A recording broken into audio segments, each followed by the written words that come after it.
हाय, आज हम जिस टॉपिक पे बात करने वाले हैं ऑब्वियसली वो बिजनेस ही है। अब हम ये बात करेंगे कि ट्रेडिशनल बिजनेस और अदर बिजनेसेस में क्या फ़र्क होता है? कैसे अगर हमारे पास कोई लाखों रुपए नहीं है, कोई एक बैकग्राउंड नहीं है बिजनेस को स्टैंड करने का, बिल्ड करने का, स्टार्ट करने का, फिर भी हम कैसे एक अच्छा बिजनेस बिल्ड कर सकते हैं? So let's start. तो सबसे पहले हम बात करते हैं अगर तुम अभी एक ट्रेडिशनल बिजनेस में जाने का सोच रहे हो, तो उसमें क्या-क्या चीज़ें तुम्हारे लिए अच्छी हो सकती हैं और क्या बुरी हो सकती हैं? सबसे पहली चीज़ अगर तुम बात कर रहे हो कि तुम्हें एक ट्रेडिशनल बिज़नेस में जाना है, तो उसके लिए सबसे पहले तुम्हें एक मैन्युफैक्चरिंग कंपनी होगी, जिससे तुम्हारा बिज़नेस जो है वो शुरू होगा, है ना? कि तुम एक मैन्युफैक्चरिंग कंपनी डाल दो, एक तो ये तरीका है।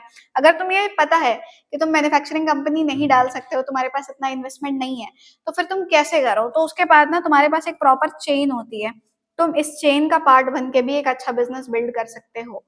अब ये जो मैन्युफैक्चरिंग कंपनी है ना, इसका डायरेक्टली कनेक्शन कस्टमर के साथ में नहीं होता है। इसके बीच में ना एक प्रॉपर एक चेन चल रही होती है। ने इसके बीच में आता है एक नेशनल डिस्ट्रीब्यूटर, फिर आता है एक रीजनल डिस्ट्रीब्यूटर, फिर आता है जो एक पूरे स्टेट को सँभालता है, फिर आता है होलसेलर और उसके बाद आता है एक रिटेलर एंड देन उसके बाद वो जो प्रोडक्ट है वो पहुँचता है हमारे कस्टमर के पास, ठीक है? अब होता क्या है देखो लेट्स सपोज़ तुमने ना कोई प्रोडक्ट जो है वो एक वाटर ले लिया, ठीक? अब पानी की मैन्युफैक्चरिंग कंपनी है, इस कस्टमर को मिल रहा है ₹20 का पानी। अब ₹20 का यहाँ से भी तो बन के चला नहीं होगा, यहाँ से कितने का बन के चला होगा? ज़्यादा से ज़्यादा 4 से ₹10 की कॉस्टिंग आई होगी। लेकिन ये जो इतना पैसा बँट रहा है, ये इन सारे लोगों में बँट रहा है और दे कौन रहा है? कस्टमर। और इन सब में जो एक सबसे बड़ा पैसा कमा रहा है, वो कमाता है एडवर्टाइज़मेंट वाला बंदा। क्यों पता है? क्योंकि तुम एक ₹20 की पानी की बॉटल खरीद रहे हो और उसपे ना एक लेबल लगा हुआ है उस किसी बंदे का, जिसको तुम पैसे पे कर रहे हो। अब वो एक बहुत बड़ा सेलिब्रिटी भी हो सकता है, अब तुम उसे भी पे कर रहे हो इन सारी चीज़ों के लिए। अब तुम ये सोच रहे हो कि मुझे इसमें से किसी भी चेन का एक पार्ट बनना है, तो उसके लिए तुम्हारे पास तो सबसे पहले एक बड़ा स्टॉक होना चाहिए। अगर तुम एक रीजनल डिस्ट्रीब्यूटर बन रहे हो, तो तुम्हारे एरिया में कितना पानी का सप्लाई है, ये पता करने के बाद तुम्हें इतना स्टॉक मेंटेन करना पड़ेगा, जिसके लिए एक अच्छा कैपिटल या एक अच्छी इन्वेस्टमेंट जो है वो रिक्वायर्ड होती है, ठीक? अब उसके बाद एक रिस्क भी होगा, क्योंकि कस्टमर जो है वो सिर्फ तुम्हारे पास ही तो आएगा नहीं, जो मार्केट है वो तो बटा हुआ है ना एरिया वाइज में, वहाँ पर तुम्हारे जैसे और भी बहुत सारे डिस्ट्रीब्यूटर्स हैं जो उन चीज़ में काम कर रहे हैं, तो कस्टमर के पास कोई तुम्हारे पास कोई ऐसी मोनोपोली नहीं है कि कस्टमर सिर्फ तुम्हारे पास आए। तो यानी कि तुम इतना बिज़नेस में पैसा भी लगा रहे हो, इतना इन्वेस्टमेंट भी कर रहे हो, लेकिन उसके बाद भी कॉम्पिटिशन मार्केट में एंटर कर रहे हो अपने आप को, ठीक? अब होगा क्या कि जब इन सारी चीज़ों में अब यहाँ पे तो इतना इन्वेस्टमेंट नहीं होगा, लेकिन तुमने सोचा कि मैं होलसेलर बन जाऊँ, मैं लखनऊ में जितनी भी जगह पे पानी सप्लाई हो रहा है, उन सब जगह पे मैं सप्लाई करूँ, तो एक करोड़ों की इन्वेस्टमेंट होगी। अब हर इंसान के पास इतना अच्छा ना तो फैमिली बैकग्राउंड होता है, ना ही इतना खुद के पास इन्वेस्टमेंट होता है कि वो इतना सारा पैसा लगा के किसी बिज़नेस में स्टार्टअप कर सके, ठीक? और सबसे बड़ी चीज़, अगर तुम इन सारी चीज़ों में जा भी रहे हो, तो भी कोई गारंटी नहीं है कि तुम सच में सक्सेसफुल हो जाओगे, तुम्हें कोई गाइड करने वाला इंसान नहीं होता है, ठीक? क्योंकि ज़्यादातर चांस ये होता है कि जो ट्रेडिशनल बिज़नेस होते हैं, वो दिखावे में स्टार्ट हो जाते हैं। किसी ने स्टार्ट किया, तुमने देखा हाँ, उसके अच्छे मार्जिन्स आ रहे हैं, वो एक अच्छा पैसा कमा रहा है, वो एक अच्छा प्रॉफिट बना रहा है, उसकी देखा-देखी तुमने भी स्टार्ट कर दिया। बट तुम्हें ना तो ये पता है कि वो कौन-सी स्ट्रैटेजीज़ फॉलो कर रहा है, वो कहाँ से अपना माल खरीद रहा है, क्या मार्जिन्स आ रहे हैं, कुछ भी तुम्हें नहीं पता है। बस तुमने देखा कि सामने वाला इंसान का बिज़नेस चल रहा है, दैट्स व्हाई तुमने भी स्टार्ट कर दिया, ठीक? तो कुछ इसके प्रॉस भी हैं और कुछ इसके कॉन्स भी हैं। लेकिन हाँ, बिज़नेस अच्छा है, अगर तुम करोगे तो चल सकता है, लेकिन तुम्हें उसके लिए पेशेंस की ज़रूरत होगी। जैसे तुम 10 लाख रुपए लगा रहे हो, तो तुम 1 लाख रुपए का जो प्रॉफिट है वो निकाल सकते हो, लेकिन पहले 10 लाख रुपए तुम्हारे पास लगाने के लिए भी तो होने चाहिए, ठीक है?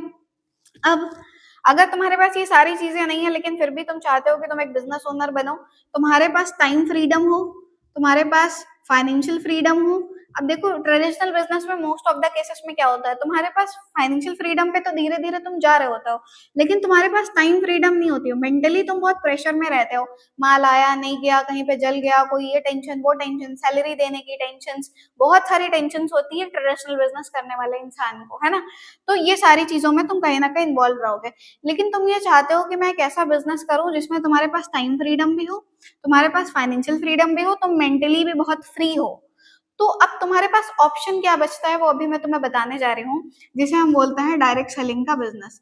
अब डायरेक्ट सेलिंग में क्या होता है, बहुत सारी कंपनीज़ हैं जो ऑलरेडी रन कर रही हैं, इसमें एक मैन्युफैक्चरिंग कंपनी होती है, जिसका डायरेक्टली कनेक्शन होता है कस्टमर के साथ में, ठीक? इसमें कोई ऐसे चेन सिस्टम नहीं होता है, कोई बीच में बिचौलिया नहीं होता है जो आके अपना पैसा कमाए या किसी तरह का हो, ना ही इसमें किसी तरह का कोई एडवर्टाइज़मेंट होता है, ठीक?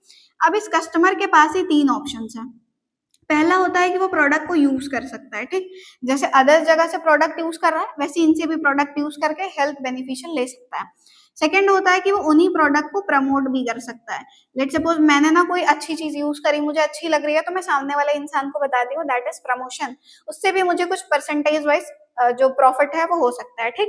एंड थर्ड होता है कि आपको ना प्रॉपर इनके साथ बिजनेस करना है, तो आप क्या कर सकते हो, आप डिस्ट्रीब्यूटर भी बन सकते हो।